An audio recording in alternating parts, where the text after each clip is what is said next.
हमने science fictional movies में देखा है कि कैसे पृथ्वीवासी पृथ्वी से बाहर दूसरे ग्रहों पर जाकर बस्तियां बसाते हैं और हमारा भी कुछ यही सपना है कि हम अपने चंद्रमा और मंगल ग्रह पर बस्तियां बसाएं और एक इंटरप्लैनेटरी सिविलाइजेशन बन जाएं। लेकिन दूसरे ग्रहों या चंद्रमाओं पर बस्तियां बसाना अब सपना या साइंस फिक्शनल नहीं रह गया है, बल्कि अब ये हकीकत होने वाला है।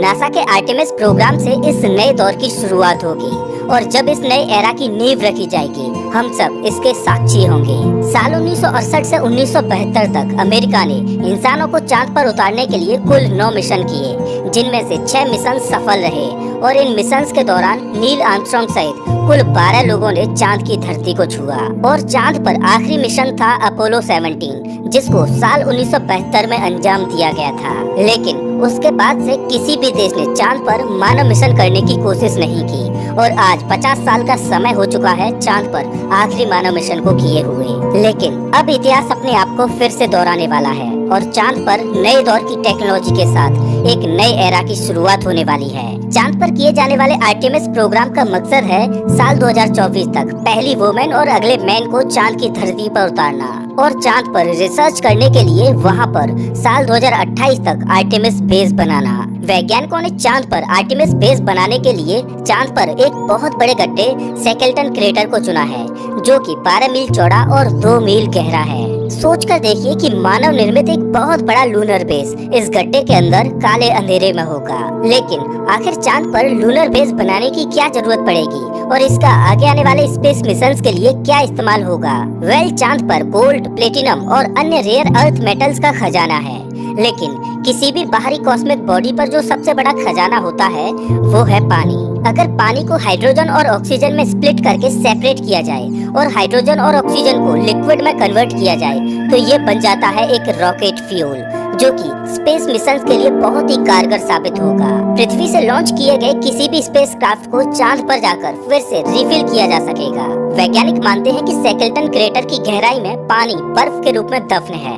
अगर वहाँ पर पानी का बहुत बड़ा भंडार मौजूद है तो वो फ्यूल का बहुत बड़ा रिसोर्स बन सकता है। नासा का मानना है कि चांद पर 600 मिलियन से लेकर 1 बिलियन मैट्रिक टन तक लूनर आइस मौजूद है, जो कि भविष्य में किए जाने वाले मानव मिशनों के लिए बहुत बड़ा खजाना है। अगर हम इस पानी को अच्छी तरह से हार्वेस्ट कर पाए तो चांद मंगल ग्रह की यात्रा के लिए एक फ्यूल स्टेशन का काम कर सकता है। लेकिन ये सब इतना आसान नहीं रहने वाला। चांद पर लूनर बेस बनाने के लिए बहुत सी चुनौतियों का सामना करना पड़ेगा। आर्टेमिस प्रोग्राम के 4 मेन कंपोनेंट्स हैं। पहला है स्पेस लॉन्च सिस्टम रॉकेट यानी SLR, जो कि अभी तक का सबसे पावरफुल रॉकेट होगा, जो स्पेसक्राफ्ट को पृथ्वी से बाहर तक लॉन्च करेगा। दूसरा कंपोनेंट होगा ओरायन स्पेसक्राफ्ट, जो कि एस्ट्रोनॉट्स को चांद तक ले जाएगा। तीसरा कंपोनेंट होगा लूनर गेटवे।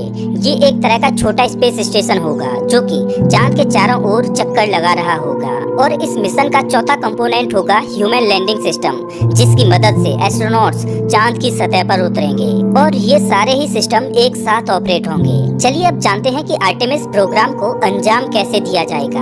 आर्टेमिस प्रोग्राम के पहले ही मिशन में एस्ट्रोनॉट्स को चांद पर नहीं उतारा जा सकता, क्योंकि ऐसे मिशंस में बहुत ज्यादा रिस्क होता है। किसी भी मानव मिशन को अंजाम देने से पहले ये सुनिश्चित करना जरूरी होता है कि चांद पर भेजने और वहाँ से वापस लौटने में जिस टेक्नोलॉजी का उपयोग हो रहा है वो टेक्नोलॉजी ठीक से काम कर भी रही है या नहीं। इसीलिए वैज्ञानिक अनमैन्ड मिशन करते हैं। जब उनमें सफलता मिल जाती है तब जाके इंसानों को भेजने का रिस्क लिया जाता है और उनमें उन्हीं रॉकेट्स और टेक्नोलॉजी का इस्तेमाल किया जाता है जो अनमैन्ड मिशन को अंजाम दे चुकी होती है। ऐसा ही वैज्ञानिकों ने चांद पर इंसानों को उतारने के लिए अपोलो प्रोग्राम में किया था।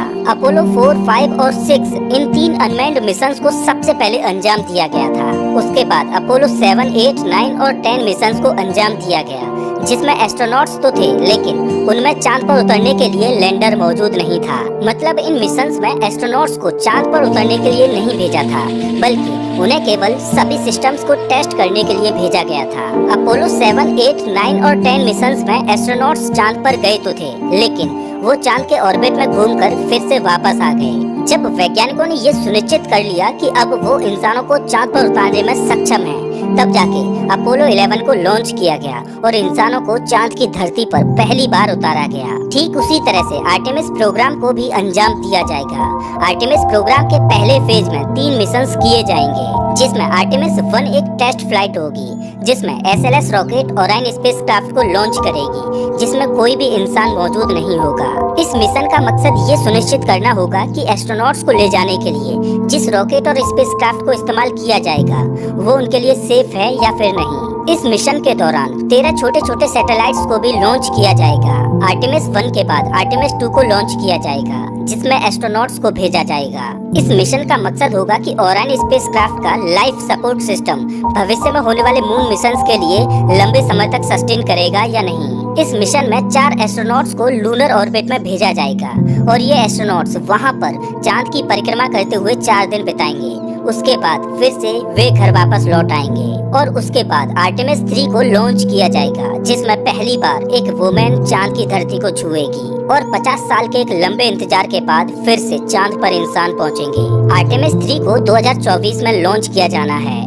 स्पेस लॉन्च सिस्टम यानी SLS को साल 2011 से ही डेवलप किया जा रहा है, जब नासा ने पहली बार आर्टेमिस प्रोग्राम को अनाउंस किया था। ये अभी तक का सबसे पावरफुल रॉकेट है और ये दुनिया का सबसे सुपर हैवी लिफ्ट व्हीकल है। ये इतना पावरफुल है कि एक 32 मंजिला इमारत को भी उछाल कर फेंक दे।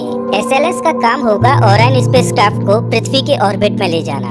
पृथ्वी के ऑर्बिट में पहुंचने के बाद काम शुरू होगा ओराइन स्पेसक्राफ्ट का। ओराइन स्पेसक्राफ्ट को 3 पार्ट से मिलकर बनाया गया है, जिसमें से पहला है क्रू मॉड्यूल, जिसमें 6 एस्ट्रोनॉट्स रहकर काम कर सकते हैं और डीप स्पेस ट्रेवल कर सकते हैं। लेकिन आर्टेमिस 3 मिशन में केवल 4 एस्ट्रोनॉट्स ही चांद पर जाएंगे। इसका दूसरा पार्ट है सर्विस मॉड्यूल, जिसमें एस्ट्रोनॉट्स का लाइफ सपोर्ट सिस्टम मौजूद है। सर्विस मॉड्यूल का ही काम होगा क्रू मॉड्यूल में पर्याप्त प्रेशर और ऑक्सीजन बनाए रखना। साथ ही सर्विस मॉड्यूल में एक इंजन भी है, जिसको डीप स्पेस में ऑपरेट किया जाना है।